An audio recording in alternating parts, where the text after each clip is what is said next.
मजबूती से खड़ा रहिएगा ना, डरिएगा नहीं ना। अगर यहाँ का आदिवासी, यहाँ का दलित पिछड़ा एक साथ रहेगा तब सबका ताकत का जवाब एकजुट रहिए, सारा समस्या का समाधान आपको दिखाई देगा। नमस्कार, लाइव लगातार में आपका स्वागत है। झारखंड के मुख्यमंत्री हेमंत सोरेन इन दिनों असम के चुनाव को लेकर काफी सक्रिय हैं। वे असम के चाय बागान में कार्य करने वाले मजदूरों और निचले वर्ग के लोगों की आवाज बनकर मां कामाख्या की धरती पर सिंह गर्जना कर रहे हैं। बता दें, इसी बाबत रविवार को अपने सोशल मीडिया हैंडल एक्स पर पोस्ट के जरिए उन्होंने कहा कि असम की धरती पर एक ऐसा सच दबा दिया गया है जिसे जितना कहा जाए, सबको बताया जाए उतना कम है। असम के चाय बागानों में पीढ़ियों से रह रहे आदिवासी समाज को आज तक एसटी का संवैधानिक दर्जा नहीं मिला है।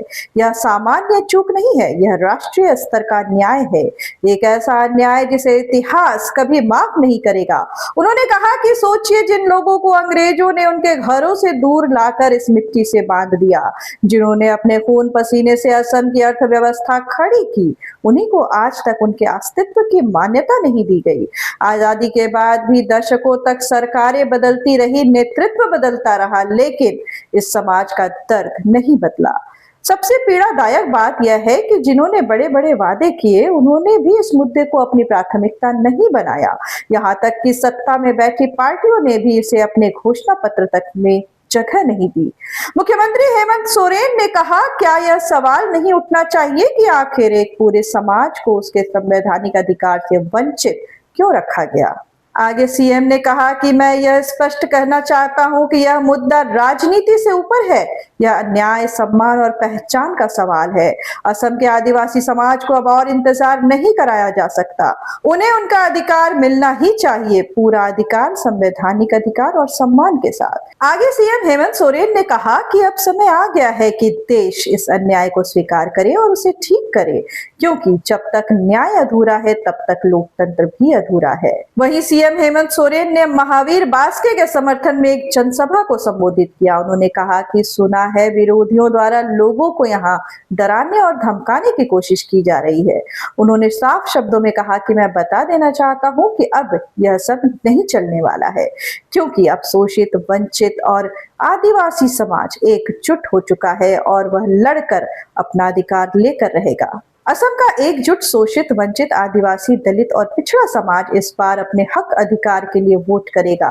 अन्य विधानसभाओं में हेमंत सोरेन ने अपने ट्वीट में और अपने भाषण में कहा कि अन्य विधानसभाओं में तीर धनुष प्रतीक को जैसा अविस्मरणीय समर्थन मिल रहा है, उसी तरह तिकचोंग विधानसभा की जनता भी तीर धनुष की ताकत के साथ महावीर बास्के को भारी मतों से विजयी बनाएगी। बताते चले कि असम विधानसभा चुनाव की तिथियां निर्धारित हो चुकी है। आगामी 9 अप्रैल को वोट डाले जाएंगे, वहीं नतीजों की घोषणा 4 मई को होगी। इस बार जेएमएम अपने तीर धनुष के साथ असम की चुनावी जंग में उतर चुकी है। नतीजा क्या होगा ये तो समय बताएगा। फिलहाल हेमंत सोरेन और कल्पना सोरेन ने असम की चुनावी सभा में अपनी उपस्थिति दर्ज कराकर एक हलचल मचा दी है। मजबूती से खड़ा रहिएगा ना, डरिएगा नहीं ना। चलिए, बहुत सारा लोग धमकी भी देने आता है। सुना है कि कल रात से इस प्रोग्राम में आप शामिल हो, इसके लिए पुलिस वन भी गुमराह नहीं है। पूरा देश का बड़ा फोर्स को यहाँ आके पकड़ दिया है, ताकि अपने संविधान ताकतों का दुरुपयोग कर अपना चुनाव जीते। ईवीएम मशीन में भी बहुत छिपकिट करने का बात खबर आता है। अभी कई वोटर लिस्ट अपने हिसाब से बनाता है, लेकिन उस सब चीज का इलाज है। कोई ईवीएम मैनिपुलेशन, कोई वोटर लिस्ट मैनिपुलेशन काम नहीं करेगा अगर यहाँ का आदिवासी, यहाँ का दलित पिछड़ा एक साथ रहेगा तब सबका ताकत का जवाब एकजुट रहिए, सारा समस्या का समाधान आपको दिखाई देगा। तेरी बातों के साथ अपनी वाणी को विराम देते हैं। बहुत बहुत धन्यवाद करते हैं। पुनः आपको जय जोहार, जय साहब। खबरों का सिलसिला यूं ही चलता रहेगा। बने रहें लाइव लगातार के साथ। धन्यवाद।